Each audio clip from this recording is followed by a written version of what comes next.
குடியுரிமை திருத்த சட்டத்தை எதிர்த்து தாக்கல் செய்யப்பட்ட மனுக்களை நாளை விசாரிக்கிறது உச்சநீதிமன்றம். மேலும் இது குறித்த கூடுதல் விவரங்களோடு செய்தியாளர் ஆண்டன் இணைக்கிறார். வணக்கம் ஆண்டன், இந்த விசாரணை குறித்தான கூடுதல் விவரம். உச்சநீதிமன்ற தலைமை நீதிபதி DY சந்திரசூட் தலைமையிலான 3 நீதிபதிகள் அடங்கிய அமர்வில் தான் இந்த மனுக்களானது தற்பொழுது நாளை விசாரணைக்காக பட்டியலிடப்பட்டிருக்கின்றது. கிட்டத்தட்ட 236 மனுக்கள் இந்த விசாரணைக்காக பட்டியலிடப்பட்டிருக்கின்றன.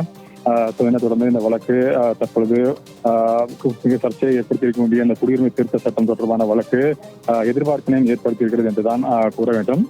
ஏனென்றால் 2019ஆம் ஆண்டு இந்த குடியுரிமை திருத்த சட்டமானது மசோதாவானது நாடாளுமன்றத்தின் மக்களவையிலும் மாநிலங்களிலும் தாக்கல் செய்யப்பட்டு அந்த மசோதா நிறைவேற்றப்பட்டு அது பின்னர் குடியரசுத் தலைவருக்கு அனுப்பப்பட்டு குடியரசுத் தலைவர் ஒப்புதல் அளித்ததை தொடர்ந்து 2019ஆம் ஆண்டு இந்த குடியுரிமை திருத்த சட்டமானது உடனடியாக நடைமுறைக்கு வந்தது.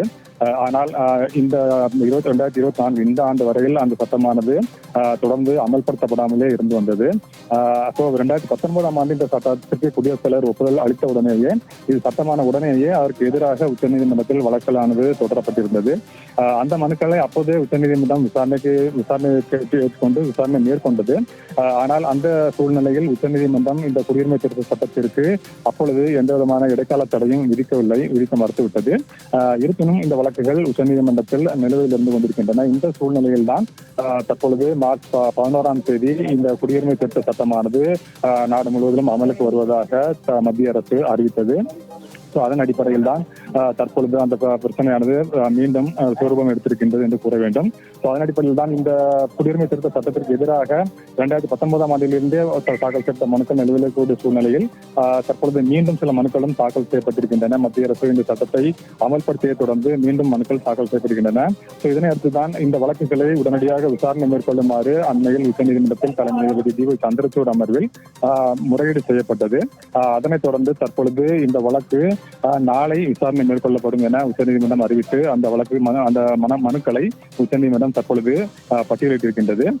கடந்த 2014ஆம் ஆண்டு டிசம்பர் 31ஆம் தேதிக்கு முன் குடியேறியவர்களுக்கு இந்திய குடியுரிமை வழங்கலாம் என்றுதான் இந்த சட்டமானது கொண்டுவரப்பட்டிருக்கின்றது. பாகிஸ்தான், பங்களாதேஷ், ஆப்கானிஸ்தான் நாடுகளிலிருந்து துன்புறுத்தல் காரணமாக இந்தியாவில் குடியேறிய இஸ்லாமியர் அல்லாத இந்துக்கள், சீக்கியர்கள், சமணர்கள், பௌத்தர்கள், பார்சிகள் மற்றும் கிறிஸ்தவர்களுக்கு இந்திய குடியுரிமை வழங்குவதற்கு இந்த சட்டமானது வழிவகை செய்கிறது.